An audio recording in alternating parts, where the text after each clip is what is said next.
गंगाजल को लेकर यह बात अक्सर सुनने को मिलती है कि इसे सालों तक संभाल कर रखा जाए तो भी यह खराब नहीं होता, जबकि सामान्य पानी कुछ ही दिनों में बदबू देने लगता है। यह बात सिर्फ धार्मिक आस्था से जुड़ी नहीं है, बल्कि इसके पीछे कई रोचक वैज्ञानिक और प्राकृतिक तथ्य भी छिपे हुए हैं। आज हम इसी विषय से जुड़े कुछ दिलचस्प जीके सवालों के जवाब विस्तार से जानेंगे। प्रश्न 1। गंगाजल कभी खराब क्यों नहीं होता है? गंगाजल के लंबे समय तक खराब न होने का सबसे बड़ा कारण उसमें पाए जाने वाले बैक्टीरियोफेज होते हैं। ये ऐसे सूक्ष्म जीव होते हैं जो हानिकारक बैक्टीरिया को खत्म कर देते हैं। यही वजह है कि गंगाजल में सड़न पैदा करने वाले कीटाणु ज्यादा समय तक नहीं टिक पाते। इसके अलावा गंगा का पानी हिमालय से आता है, जिसमें कई प्राकृतिक खनिज होते हैं जो पानी को लंबे समय तक शुद्ध बनाए रखते हैं। प्रश्न 2। क्या गंगाजल में सामान्य पानी से कम कीटाणु होते हैं? कई वैज्ञानिक अध्ययनों में यह पाया गया है कि गंगाजल में सामान्य नदियों के पानी की तुलना में हानिकारक कीटाणु कम पनपते हैं। इसका कारण यही बैक्टीरियोफेज होते हैं जो रोग फैलाने वाले बैक्टीरिया को नष्ट कर देते हैं।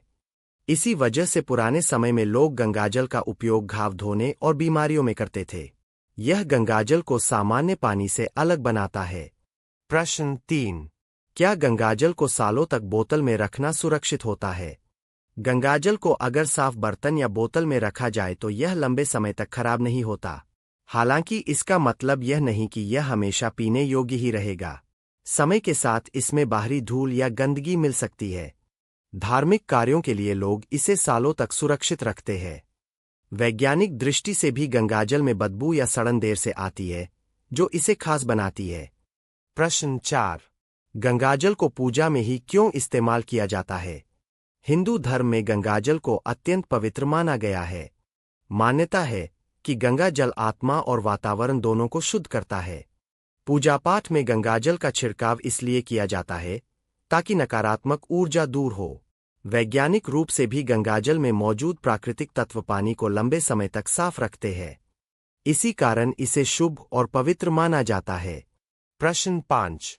क्या गंगा नदी का पानी हर जगह एक जैसा शुद्ध होता है? गंगा नदी का पानी हर जगह एक जैसा शुद्ध नहीं होता। पहाड़ी इलाकों में गंगा का पानी ज्यादा स्वच्छ होता है, जबकि मैदानी इलाकों में प्रदूषण के कारण इसकी शुद्धता कम हो जाती है। फिर भी वैज्ञानिकों ने पाया है कि प्रदूषण के बावजूद गंगाजल में बैक्टीरिया को खत्म करने की क्षमता कुछ हद तक बनी रहती है। यही बात इसे अन्य नदियों से अलग बनाती है। प्रश्न 6। पुराने समय में गंगाजल का उपयोग कैसे किया जाता था? पुराने समय में गंगाजल का उपयोग सिर्फ धार्मिक कार्यों तक सीमित नहीं था।